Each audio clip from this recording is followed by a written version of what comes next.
Jas, would you just say a few words about yourself? Yeah, sure. My name's Jas Bhalla. I'm an architect and town planner by training. I should also confess I'm actually from the UK. My parents are from India. I grew up in a place called Southall. I don't know if anyone knows it. It's a lot like India. It's a distorted, dystopian version of India. And so I guess that's relevant because I do come at this from a slightly different perspective. It's somewhere between a kind of an outsider and an insider. I don't have a kind of native understanding, but I do know some parts of the country well, mostly the north. And I'm going to talk today loosely around the topics of connectivity and urban form and the interrelation between the two. A lot of what I'm interested in has been touched upon by two previous speakers, but this hopefully sort of sets the scene in a few different dimensions about what we can talk about moving forward. So Nick's already touched on this, but I just thought I'd draw attention to the way that the urban population is dispersed.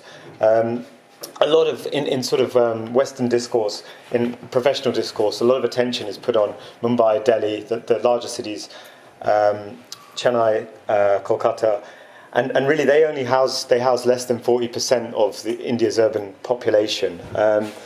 The red dots here represent cities with over 4 million inhabitants. And when you look slightly below there, between the 2 and 4 million, there's a whole other raft of cities which house around 20% of the urban population. But still, we're just over half.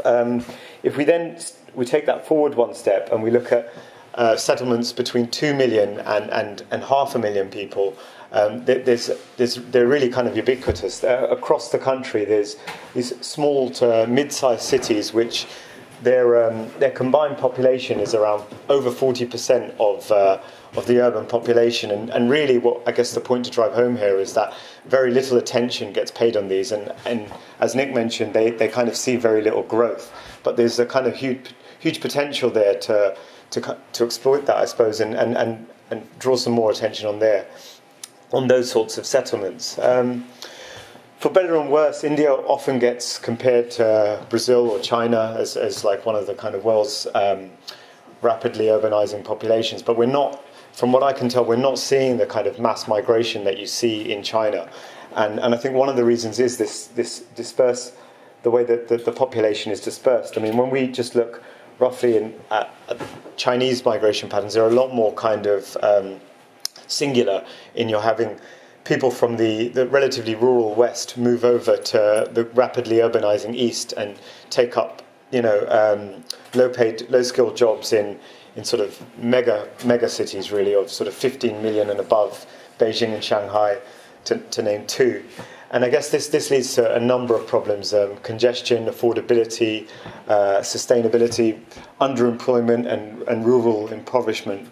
And the way you're kind of left with ghost towns in large areas, large parts of a country, and sort of overpopulation on the other half. And I guess one of the things one of the key thesis is how can we sort of exploit the potential in the small to mid-sized city to avoid the problems we've seen in China, and actually to some extent the problems we have in the UK, where a lot of our economic activity is concentrated in the southeast and there's a kind of north-south divide. How can we have a more sort of homogeneous approach to growth?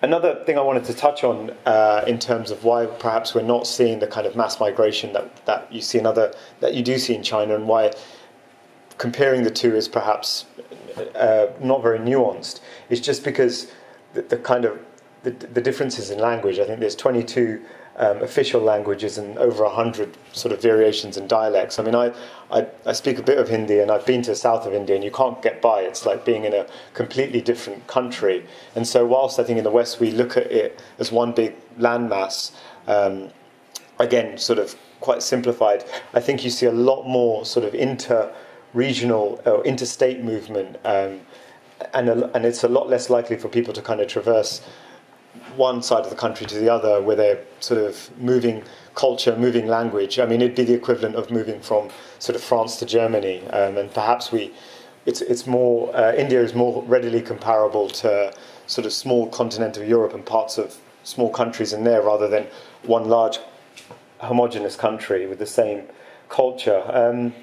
Again, a key aspect is rail infrastructure, and actually the wealth of lines that largely is in part from the British Raj, and it's the link between this and the settlements, I think, that the most potential lies.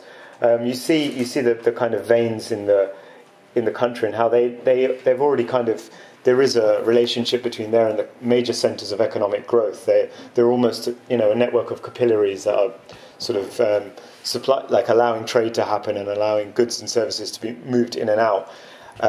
But what's interesting, I guess, just purely from a kind of academic desktop point of view, is the places where you have these interchanges, the junctions really of rail infrastructure, where small settlements with relatively small amount of growth actually benefit from quite strong regional rail connections.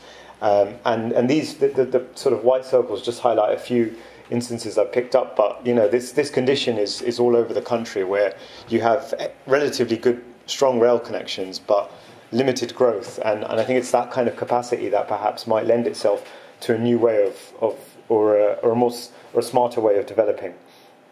This just highlights one of the areas when I was doing some research. Itasi, which I think is derived from it and Rassi, which is a brick and rope. It's like one of the oldest settlements that has one of the first settlements to get national rail developed during the British Raj, and it provides access to major metropolitan cities: Mumbai, Kolkata, Delhi, and Chennai all pass through there. And I think this notion again of the city as a junction, we can kind of compare that to some of the settlements we look at in the UK. I think one of the underlining themes of this session, hopefully today, will be what the UK can learn from India and what India can learn from the UK. And this was a study I did a little while ago, and it looked at the idea of the city as a junction and urban structure and how it lends itself to economy. And the three diagrams contrast Blackpool, York and Middlesbrough, all roughly around the same size, all sort of geographically located in the same position. And when you contrast sort of York as this central, it has a radial kind of access, strong rail connections and served well by roads. And you look at the relatively robust economy in York, and you compare that with Blackpool and Middlesbrough, which have long suffered under deindustrialisation, an over-reliance on tourism or public sector. I think there is a definite link between, the robustness of infrastructure and connection and how that's reflected in a successful economy. And that kind of DNA, that idea of the city as a junction, we see that in a lot of these smaller settlements, whereby you have a crossroads or a Y of rail infrastructure, and again a crossroads of major strategic road infrastructure. And what sort of, if we use that as a starting point in terms of transit and accessibility, what kind of, how can we direct growth and typology and urban form from this? Looking sort of from a top-down point of view, that's sort of one half, and then the other half, I guess, this was touched on by Sanad. But what can we learn about the existing typologies and the existing way these cities operate? I mean, transit-orientated development is it's been a long-standing principle in Europe, and I think one of the biggest mistakes would be to kind of export perimeter block development, the sort of thing that we sometimes quite quickly use as a go-to in European urbanism. I think it could be a huge mistake to try and use that in a completely different climate, a completely different culture. And here you see the kind of homogeneous, the confusion, I guess, and the uber-dense nature of, this is Udaipur in Rajasthan. And yes, it's messy, and yes, it's beset by a lot of problems, but there are also lessons to be learned from this type of fabric. This was just merely to highlight, other examples of other sort of figure-ground relationships. You've got Oslo, Macau, Mendoza in Argentina, and El Paso in Texas, just to show that nothing really, when you look at comparable examples across the globe in a fairly quite simplistic way. Nothing really makes sense in terms of, nothing is relatively easily transferred.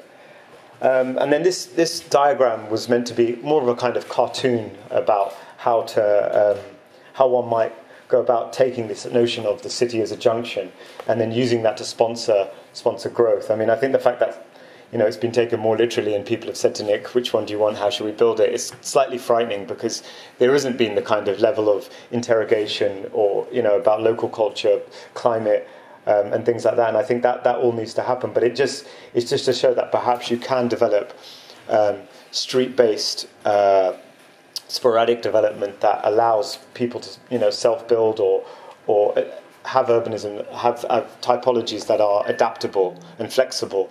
And I've just highlighted some of the key challenges because, although there's the other half of the coin, which is sort of being too precious about this sort of thing and having a kind of outsider's view about over-cherishing it, because there are a lot of challenges in, enabling multimodal public transport interchange, dealing with increasing levels of car ownership, which is a reality whether we like it or not as urbanists, dealing with affordability, and I guess striking that balance between having something that's readily replicable but also responsive to its local context.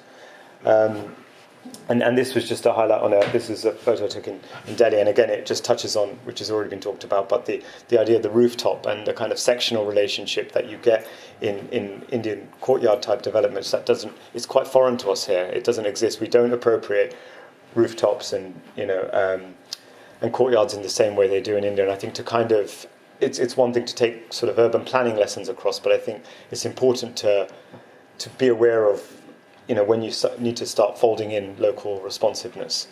And that was meant more of a kind of provocation than to provide many answers. But that wraps it up.